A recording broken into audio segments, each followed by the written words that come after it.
Admiral Thexvar sat in his command chair, his four arms moving across different control panels with practiced ease. His dark blue skin gleamed under the bridge lights of the massive warship Iron Fist. As a member of the Korthani species, he had served the Galactic Empire for over 200 years. His people were born warriors, and the Empire had used them to conquer and control thousands of worlds. Today felt like any other day. Reports flowed across his screens about patrol routes, trade disputes, and minor rebellions that his ships would crush without effort. The Empire stretched across 12,000 star systems.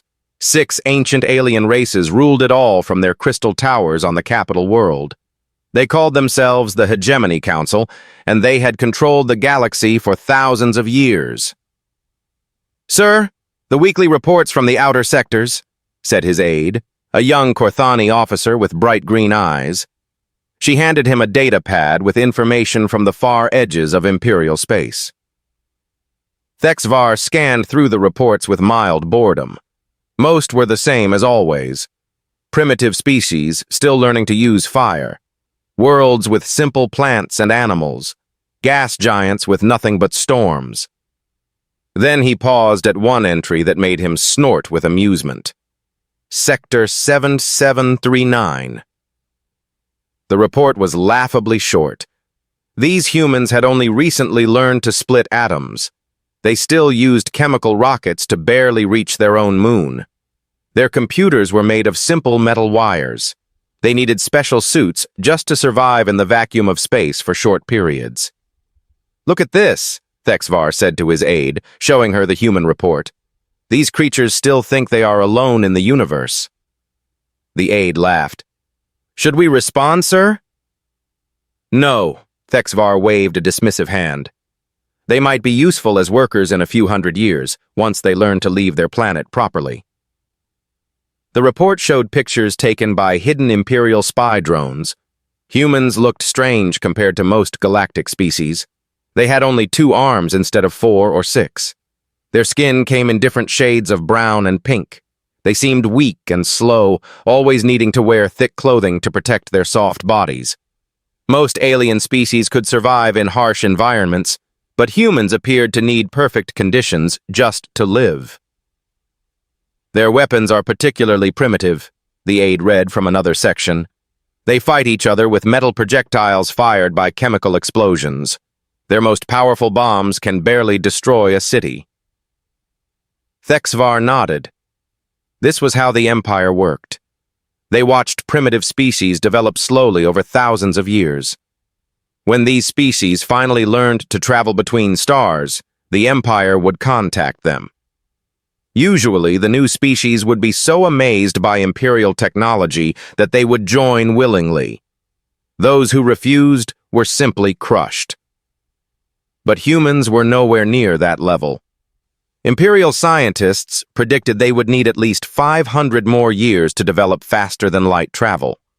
Their biology suggested they were fragile and short-lived. Their psychology showed they spent most of their time fighting each other instead of working together. What the Admiral did not know was that everything in his reports was completely wrong. 57 years ago, an Imperial scout ship had visited the Sol system to place spy drones and take initial measurements. The ship's pilot had been careless for just a few minutes, allowing his ship to be detected by primitive human radar systems. Most species would have dismissed such a brief contact as equipment failure or natural phenomena. Humans did not dismiss it. Within days, every major human government knew that something artificial had entered their solar system. Something that moved in ways no natural object could move. Something that had technology far beyond human understanding. The truth was obvious and terrifying. They were not alone, and whoever was out there was watching them. Instead of panicking or sending messages into space, humanity made a decision that would change everything. They would learn, they would prepare, and they would do it all in secret. Deep beneath Earth's oceans, construction began on facilities that no Imperial spy drone could detect. Scientists worked day and night to understand the fragments of technology left behind by that careless Imperial scout. Engineers designed new manufacturing systems inside hollow asteroids where no one would think to look. Military planners studied every piece of information they could gather about their watchers. The humans had one massive advantage. The Empire expected them to be primitive, so they made sure to appear exactly as primitive as their watchers wanted to see. On the surface, human technology developed at the slow pace Imperial scientists predicted. Chemical rockets that could barely reach the moon.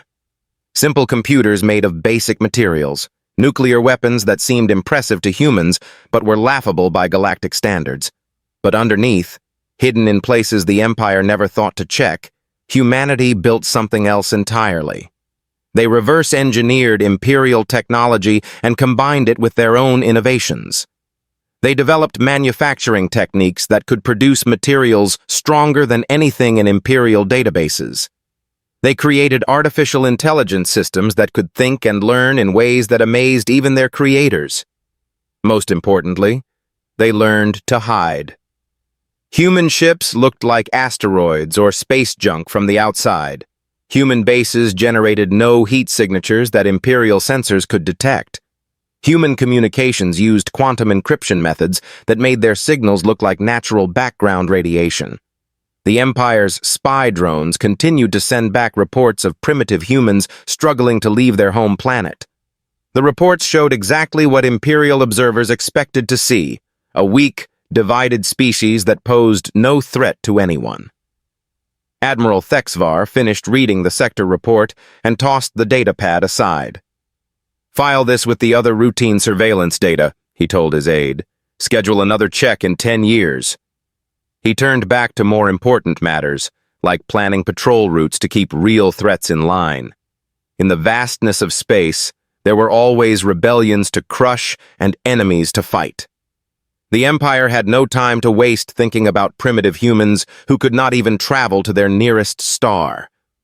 But in the dark spaces between planets, something was stirring. Something that had been watching and learning and preparing for almost 60 years. Something that knew everything about the Empire while remaining completely unknown in return. The humans were almost ready to introduce themselves properly. And when they did, the galaxy would never be the same. Sensor operator Zilmoth rubbed his tired eyes with 3 of his 6 tentacle-like arms while the other 3 continued working at his control station. The Imperial monitoring station, Eternal Vigil, was one of hundreds scattered throughout the galaxy, each one keeping watch over primitive species that might one day be worth the Empire's attention. It was boring work. Most days, Zilmoth watched empty space or recorded the simple radio signals that young civilizations sent out randomly. His species, the Molthari, had excellent vision and quick reflexes, which made them perfect for sensor work. But after 15 years of watching nothing happen in Sector 7739, he was beginning to think about requesting a transfer to somewhere more interesting. The long-range sensors beeped softly as they registered something unusual. Zilmoth looked at his screens and frowned. There was a gravitational disturbance near the gas giant the humans called Jupiter. It looked like something massive was moving through space at high speed, but the reading made no sense. Zilmoth ran the scan again. The results were the same. According to his instruments, an object roughly the size of a small moon was accelerating through the Jupiter system. But that was impossible. The humans had no technology capable of moving anything that large. Their biggest spacecraft were tiny chemical rockets that could barely carry a few crew members. Probably a solar storm, Zilmoth muttered to himself. He was about to dismiss the reading when his sensors detected another anomaly. This time the signature was different. It looked like some kind of energy discharge, but the pattern was unlike anything in Imperial databases. The energy levels were enormous, far beyond what any known human technology could produce. Zilmoth felt a strange chill run through his body. In all his years of monitoring primitive species, he had never seen readings like this. He called up the historical data for the Sol system, checking every scan from the past 50 years. Nothing. The humans had never produced energy signatures even remotely close to this level. "Captain Veltara to the sensor station," Zilmoth spoke into his communicator. Captain Veltara arrived within minutes, her tall, elegant form moving gracefully across the bridge. Her species, the Zephyrians, were known for their logical thinking and attention to detail. She had commanded monitoring stations for over 30 years and had seen every kind of sensor malfunction possible. "Show me," she said simply. Zilmoth pointed at his screens. These readings started 3 hours ago. First, a massive gravitational disturbance. Then these energy discharges. Veltara studied the data carefully, her large silver eyes reflecting the light from the screens. After several minutes, she spoke. "Could this be some kind of natural phenomenon?" "I thought so at first," Zilmoth replied. He highlighted a section of the data. "The gravitational signature is moving in a controlled pattern, and these energy readings—" "That's impossible," Veltara said flatly. "Human technology is barely advanced enough for chemical rockets. They can't even leave their home planet without enormous effort." But even as she said it, Veltara felt uncertain. The data was clear, and Zilmoth was one of the best sensor operators in the fleet. If he said the readings were real, they probably were. "I want to investigate personally," she decided. "Prepare my ship for departure." 3 hours later, Captain Veltara sat in the command chair of her light cruiser, Stellar Dominion. The ship was small by Imperial standards, but it was still larger and more powerful than anything humans had ever built. Its weapons could destroy entire cities, and its shields could withstand nuclear explosions without damage. The journey to the Sol system through hyperspace took less than a day.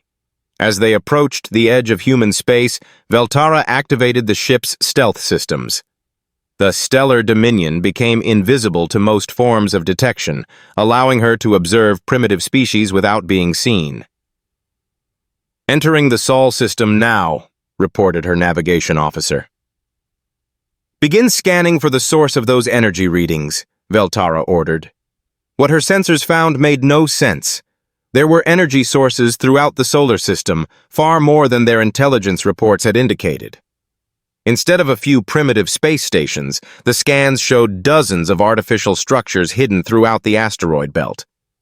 The energy output from some of these structures was comparable to Imperial military facilities.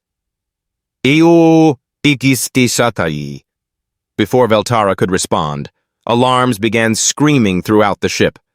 The proximity sensors were detecting a massive object directly behind them, close enough that their automatic defense systems had activated. Veltara demanded. Her tactical officer's voice was shaking. "Captain, you need to see this. The object that just appeared behind us." Veltara turned to look at the main display screen. What she saw made her blood freeze. Hanging in space behind her ship was the largest combat vessel she had ever encountered. It was nearly 2 kilometers long, bristling with weapon systems that her computers could not identify. The hull seemed to absorb light in strange ways, making it difficult to look at directly. "That's impossible," she whispered. "Ma'am," her communications officer said quietly, "I'm receiving a transmission from that ship. It's—" "Put it through," Veltara ordered, her mind racing to understand what was happening. The voice that came through the speakers was calm and professional, speaking perfect Zephyrian with no trace of an accent. "Imperial vessel, Stellar Dominion. You are operating in restricted human space without authorization." Veltara stared at the screen in shock. The ship that had somehow appeared behind them without warning was clearly human in origin. But that was impossible. Humans were primitive. They had no faster-than-light travel, no advanced weapons, no technology that could threaten Imperial vessels. "This is Captain Veltara of the Imperial Navy," she finally managed to say. There was a pause before the human voice responded. "This is Admiral Sarah Chen of the United Earth Space Navy, commanding the starship Prometheus. Captain Veltara, your vessel has been conducting unauthorized surveillance operations in human territory for several years." Veltara felt dizzy. United Earth Space Navy. Humans didn't have a space navy. They barely had space travel at all. And how did they know her ship had been conducting surveillance? Imperial stealth technology was supposed to be undetectable by primitive species. "Prepare to be boarded," Admiral Chen's voice continued. Veltara tried to activate her ship's hyperdrive to escape back to Imperial space. Nothing happened. Her engines were completely offline, though her engineering staff reported no damage to any systems. "Captain," her tactical officer reported with barely controlled panic, "they've somehow disabled our faster-than-light drive without firing a weapon." As Veltara watched in growing horror, smaller human vessels began emerging from empty space around her ship. Each one moved with precision and purpose that suggested advanced computer control. They surrounded the stellar dominion in a perfect formation that no primitive species should have been able to coordinate. Everything the Empire believed about humanity was wrong. Terribly, dangerously wrong. And now Captain Veltara was about to find out just how wrong they had been. Captain Veltara watched her tactical display with growing dread as human boarding shuttles approached her ship. Her crew of 30 Imperial Marines was already in position, their weapons charged and ready. These were elite Korthani warriors who had conquered dozens of worlds. Surely they could handle a few primitive humans, regardless of what technology they seemed to possess. "All decks, prepare for hostile boarding," she announced over the ship's communication system. "Remember, these are still just humans." The first human shuttle attached itself to the stellar Dominion's docking bay with surprising gentleness. There was no violent cutting through the hull or explosive charges. Instead, the humans seemed to be using some kind of advanced docking system that connected perfectly with Imperial airlocks, muttered her chief engineer. Through the security cameras, Veltara watched as the airlock opened. What stepped through made her question everything she thought she knew about human biology. The boarding party consisted of 6 figures in powered armor that stood nearly 3 meters tall. The armor moved smoothly and quietly, suggesting advanced servo systems and power sources. Behind the armored figures came a human woman wearing what appeared to be a standard military uniform. She was tall for a human, with short gray hair and steady brown eyes. Despite being surrounded by towering alien technology, she moved with complete confidence. "I am Admiral Sarah Chen," the woman said, speaking directly to the nearest security camera. "I would like to speak with Captain Veltara." Veltara activated the ship's internal communication system. "This is Captain Veltara. You are in violation of Imperial space." Admiral Chen smiled slightly. "Captain, with respect, you are in human space. You have been for several hours." The first Imperial Marines to encounter the human boarding party discovered immediately that their assumptions about human weakness were completely wrong. The powered armor gave the humans strength that matched or exceeded most alien species. Worse, they moved with tactical precision that suggested extensive combat experience against superior numbers. What shocked the Imperial forces most was how well the humans seemed to know Imperial technology and tactics. They disabled Korthani weapons with targeted electromagnetic pulses. They used Imperial blind spots and weaknesses that should have been classified military secrets. When the ship's artificial intelligence tried to assist the defenders, the humans somehow took control of it within seconds. Veltara demanded as reports came in of her Marines being defeated deck by deck. Her science officer, a nervous Molthari named Slickstar, was studying the sensor readings from the human equipment. "Captain, their technology, it's not stolen Imperial equipment. It's something else entirely. Their power sources are more efficient than ours. Their materials are stronger." He paused, his tentacles shaking with anxiety. Within 30 minutes, Admiral Chen walked onto the bridge of the Stellar Dominion. Her armored escorts had secured the entire ship without killing anyone, though several Imperial crew members were unconscious from stun weapons that seemed to understand exactly how different alien biologies worked. "Captain Veltara," Admiral Chen said politely, "I apologize for the dramatic introduction." Veltara stood slowly, her hands raised to show she was unarmed. Information, Chen replied. We want to know why the Galactic Empire has been spying on humanity for over 70 years. We want to know what your long-term plans are for our species. Veltara was confused. Our records show we've only been monitoring your system for about 50 years. And our plans... Admiral Chen nodded. Your first scout ship visited our system 73 years ago. Your pilot was careless and allowed himself to be detected for approximately 4 minutes and 37 seconds. She gestured, and one of her armored soldiers activated a holographic display. It showed an Imperial scout ship moving through Earth's solar system, scanning planets and deploying spy satellites. The quality of the recording was perfect, clearly showing Imperial insignia and ship design. That was when we realized we were not alone, Chen continued. Veltara stared at the recording in disbelief. But our surveillance shows that your technology has barely advanced since then. You still use chemical rockets. Your computers are primitive. Yes, Chen smiled again. She activated another holographic display. This one showed the true extent of human technology.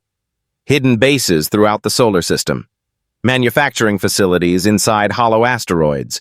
Warships that looked like space debris from the outside, but housed technology that made Imperial vessels seem outdated.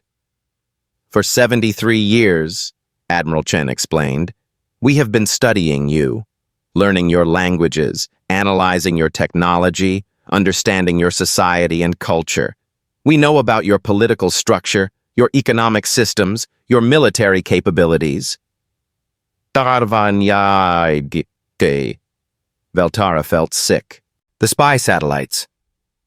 No, Chen said. We left them exactly where they were. But we made sure they only recorded what we wanted them to record. The human admiral walked to the main display screen and called up star charts that showed Imperial territory in perfect detail. We know about your major worlds, your trade routes, your military bases. We have detailed information about the biology and psychology of all 6 species that rule your empire. Veltara whispered. Because you never thought to hide from a species you considered too primitive to be a threat, Chen explained. Your ships broadcast their communications in the clear when operating in human space. Your databases are accessible to anyone who understands your computer systems. Veltara suddenly understood the full scope of the disaster. You've been inside Imperial space. For the past 30 years, yes, Chen confirmed. We have observation posts in 17 Imperial systems. The human admiral's expression became more serious. Captain, I want you to understand something important. We do not want war with the Galactic Empire, but we also will not be conquered or controlled. She gestured toward the view screen, where the massive human warship Prometheus was still visible. That ship represents 70 years of human determination, innovation, and preparation. Veltara's legs felt weak. She sat down heavily in her command chair. Admiral Chen's voice was calm but firm. Tell your superiors that humanity formally announces our presence in galactic society. The Sol system and a sphere of space 50 light-years in radius around it is now sovereign human territory. Any Imperial vessels entering this space without permission will be asked to leave. She paused, studying Veltara's shocked expression. Also tell them that we have been in contact with other species that your empire considers primitive. The implications hit Veltara like a physical blow. If humanity could hide their development for 70 years, how many other species might be doing the same thing? How many potential threats had the Empire dismissed as harmless primitives? Your ship will be released unharmed, Admiral Chen concluded. We want you to return to Imperial space safely so you can deliver our message. But, Captain, understand this. The galaxy has changed. As Veltara prepared to leave human space, she realized that everything she had believed about the Empire's dominance was about to be challenged. The galaxy was full of species that the Empire had ignored or dismissed. And apparently, they had not been sitting quietly waiting to be conquered. Admiral Thexvar stood on the bridge of his flagship,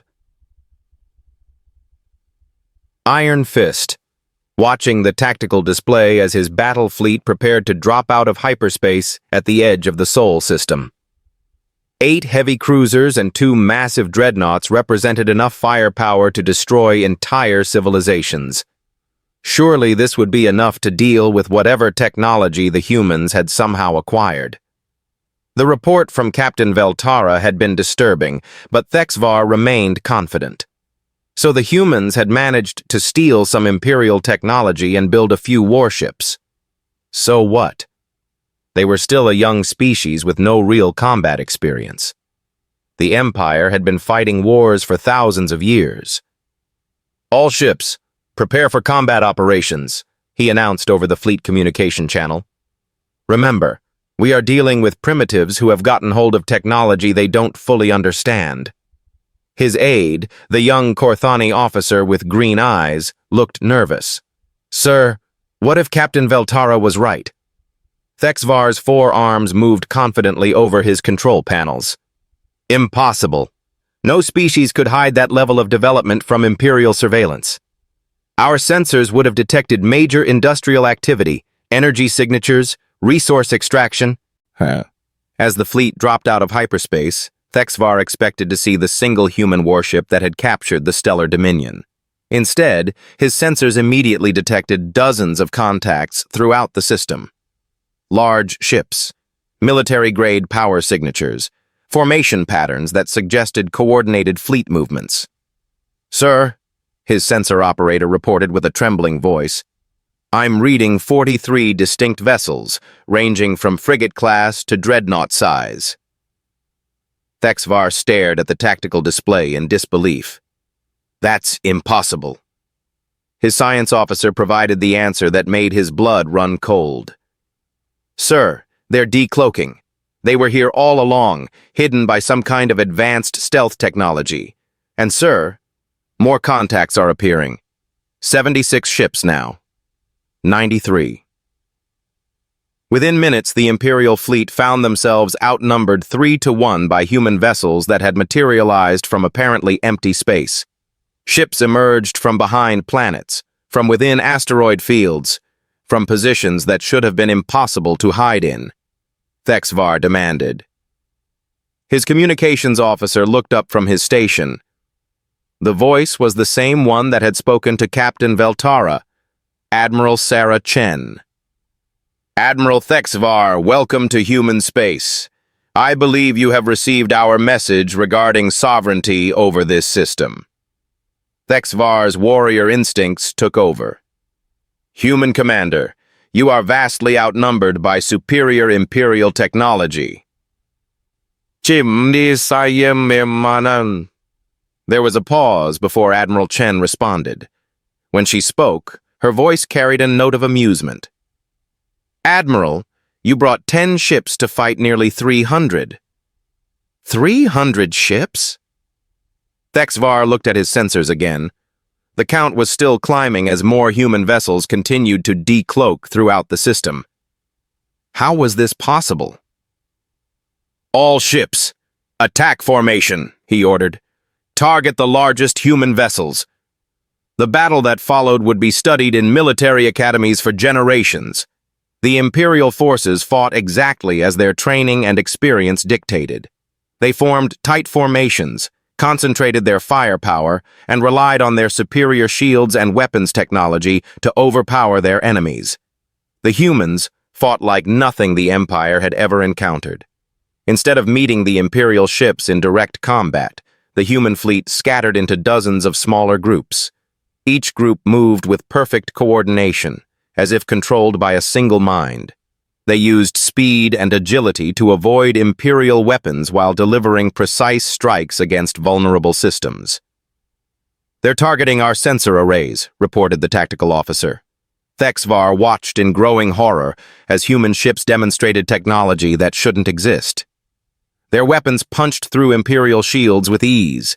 Their armor absorbed direct hits from Imperial cannons that should have vaporized them. Most disturbing of all, They seemed to know exactly how Imperial ships were built and where to hit them for maximum damage, he demanded. His science officer was frantically analyzing the human attacks. Sir, they're using weapons specifically designed to counter our defensive systems. Their energy frequencies are precisely calibrated to disrupt our shield harmonics. Worse still, the humans were using psychological warfare that no Imperial commander had ever experienced. They broadcast Imperial military communications back to Imperial ships, proving they had cracked encryption systems that were supposedly unbreakable. They demonstrated intimate knowledge of Imperial tactics by countering every standard maneuver before it could be completed. Sir, they're inside our computer networks, reported his communications officer with panic in his voice. Thexvar realized with growing dread that this was not a battle between equals.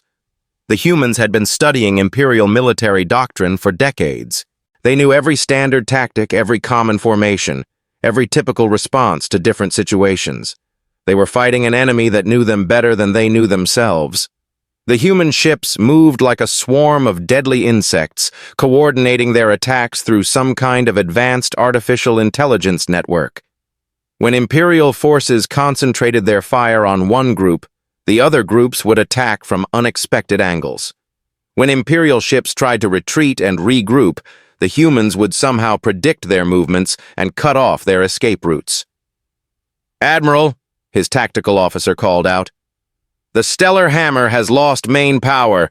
The Iron Crown is reporting critical damage to their weapons systems." That realization sent another chill through Thexvar's body. The humans weren't trying to kill Imperial forces. They were demonstrating their ability to defeat them while showing restraint. This wasn't a desperate battle for survival. This was a carefully planned demonstration of superior capabilities. "Sir, incoming transmission from Admiral Chen," his communications officer announced. "Admiral Thexvar," the human commander's voice was calm and professional. "You have fought bravely, but this battle is over. Your fleet is disabled and helpless.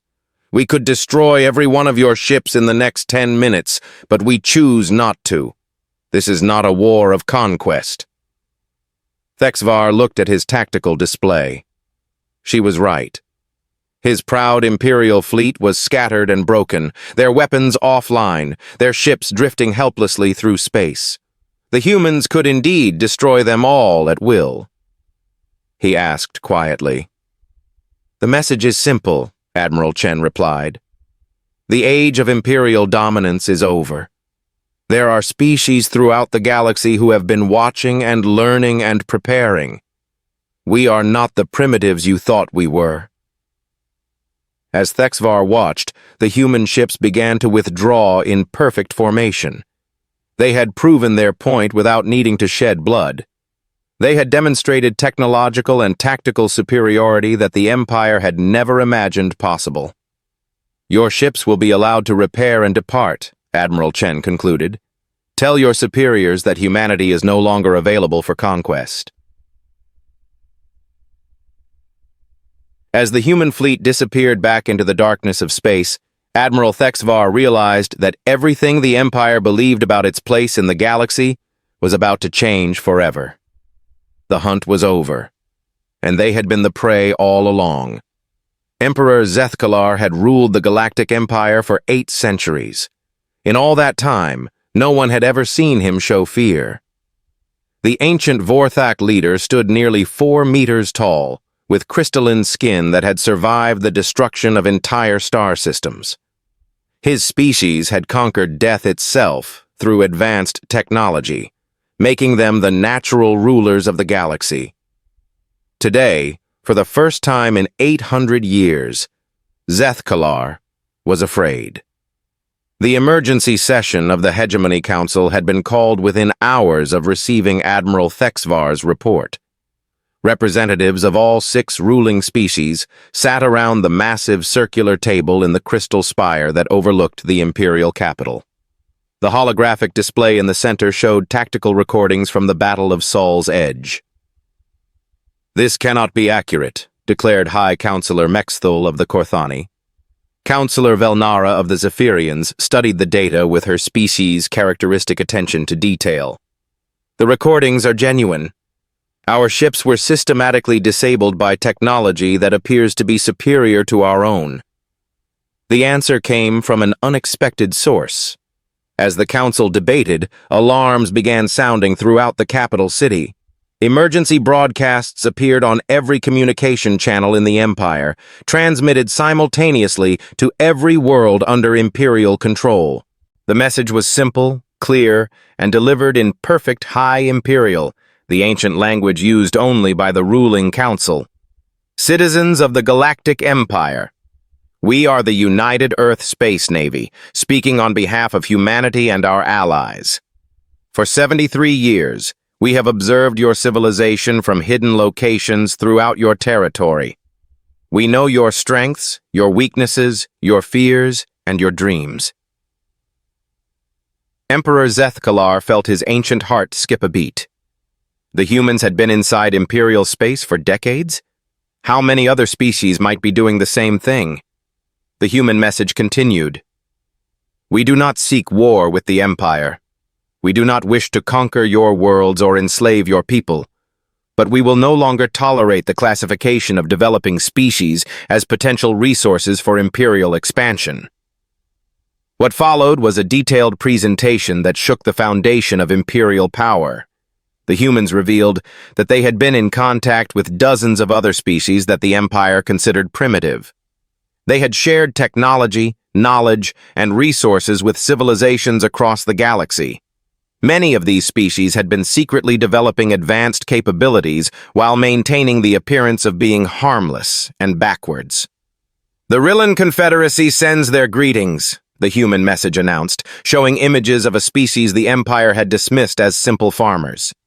The display shifted to show another species. The Tokmaran Assembly has asked us to inform you that they have been mining resources from Imperial space for the past 40 years. Emperor Zethkalar watched in growing horror as species after species was revealed to have capabilities far beyond Imperial estimates. The galaxy was full of civilizations that had been hiding their true development while the Empire ignored them as irrelevant. But the worst revelation was still to come. We have also been in communication with several species within Imperial territory who wish to reconsider their membership in the Empire, the human voice announced calmly. Sonishai. Immediately, reports began flooding in from across the Empire. Rebellions that had been simmering for years suddenly exploded into open revolt. Worlds that had seemed loyal for centuries declared their independence. Species that had served as Imperial workers and soldiers laid down their weapons and walked away from their duties. The most shocking rebellion came from the Molthari, who had served as the Empire's censor specialists for thousands of years. Their homeworld's government announced that they were withdrawing from the Empire and establishing an independent federation with several human-allied species. This is chaos, High Counselor Mexathol declared, his warrior instincts demanding action. We must crush these rebellions immediately, asked Admiral Thexvar, who had been summoned to brief the council. Half our ships are still being repaired after the humans disabled them. The other half are dealing with uprisings in their own sectors. Emperor Zethkalar studied the tactical displays showing the current state of the Empire. Red indicators marked rebellious systems. Yellow indicators showed worlds where loyalties were uncertain. The amount of green, indicating secure Imperial territory, was shrinking by the hour. He asked quietly. The answer came from an unexpected source. His own chief intelligence officer, an elderly Vorthak named Dex Moral, who had served the Empire for 6 centuries. My lord, Dex Moral said carefully, I believe we missed it because we chose to miss it.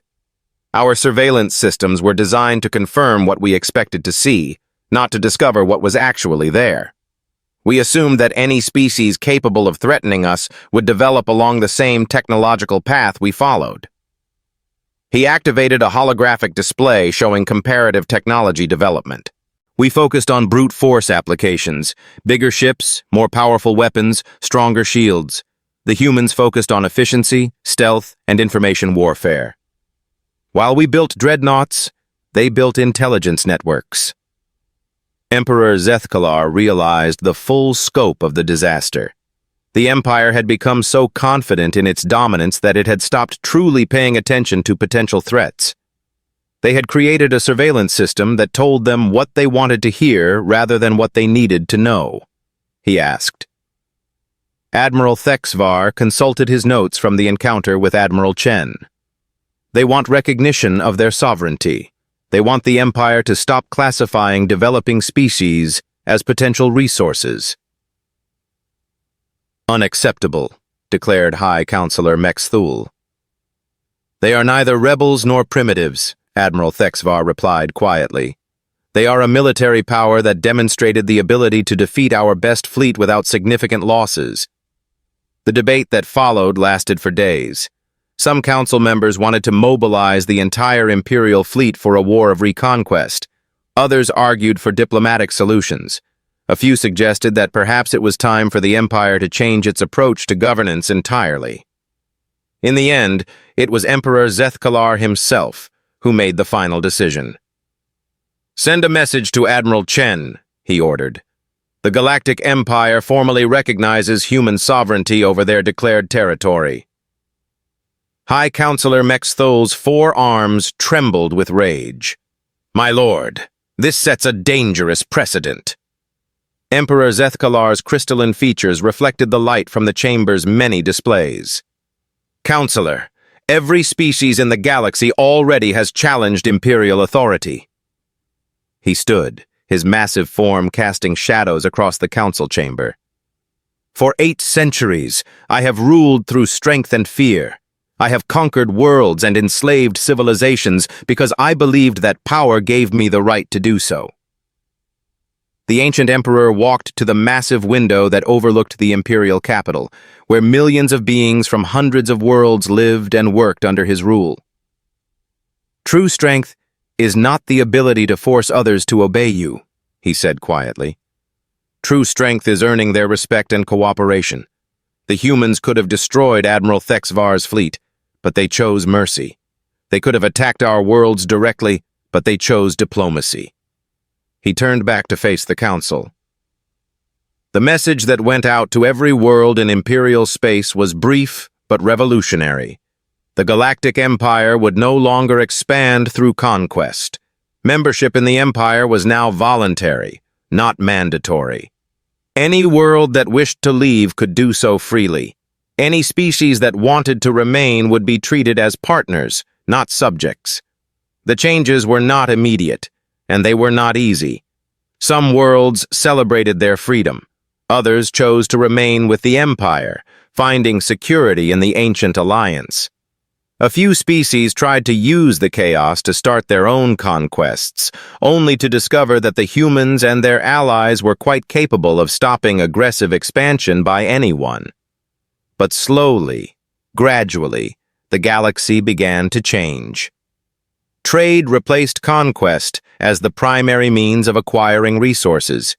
Diplomatic negotiations replaced military threats as the standard method of resolving disputes. Species that had been enemies for millennia found themselves working together on projects that benefited everyone. At the center of it all, humanity continued to watch and learn and grow. They had achieved something that no other species in galactic history had managed. They had made the mightiest empire in the galaxy choose cooperation over conquest. And in the quiet spaces between the stars, other young civilizations looked up at the night sky and realized that the galaxy was no longer ruled by those who were strongest. It was now shared by those who were wise enough to work together. The age of empire was ending. The age of cooperation had begun. And it had all started with a species that chose to appear weak while growing strong and patient while preparing for the future.